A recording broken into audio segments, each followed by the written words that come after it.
അയൽ രാജ്യങ്ങൾക്കും ഇറാന്റെ മുന്നറിയിപ്പ്.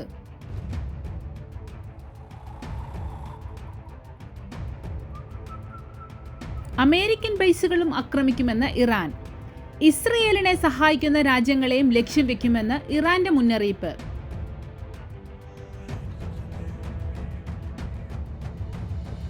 ഇറാനിയൻ ഒഫീഷ്യൽസിനെ ഉദ്ധരിച്ച് ഫാർസ് ന്യൂസ് ഏജൻസിയാണ് വാർത്ത റിപ്പോർട്ട് ചെയ്തിരിക്കുന്നത്.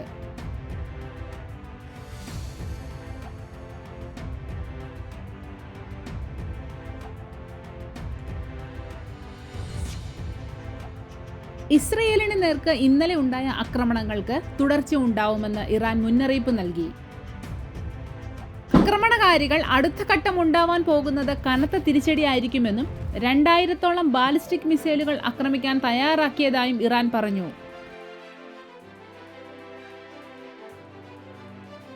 അമേരിക്കൻ എംബസികളിൽ നിന്നും അമേരിക്ക പൗരന്മാരെ നേരത്തെ തന്നെ ഒഴിപ്പിച്ചിരുന്നു. ഈ യുദ്ധം അതിവേഗം തന്നെ മറ്റു രാജ്യങ്ങളിലേക്കും വ്യാപിച്ചേക്കാം. ഇസ്രയേലിനൊപ്പം അമേരിക്ക കൂടിയാൽ ഗൾഫ് രാജ്യങ്ങളിലെ എയർബേസുകൾ യുഎസിന് ഉപയോഗിക്കേണ്ടി വരും. എന്നാൽ ഗൾഫ് രാജ്യങ്ങൾ ഇതിന് വഴങ്ങുമോ എന്ന് കണ്ടറിയേണ്ടി വരും.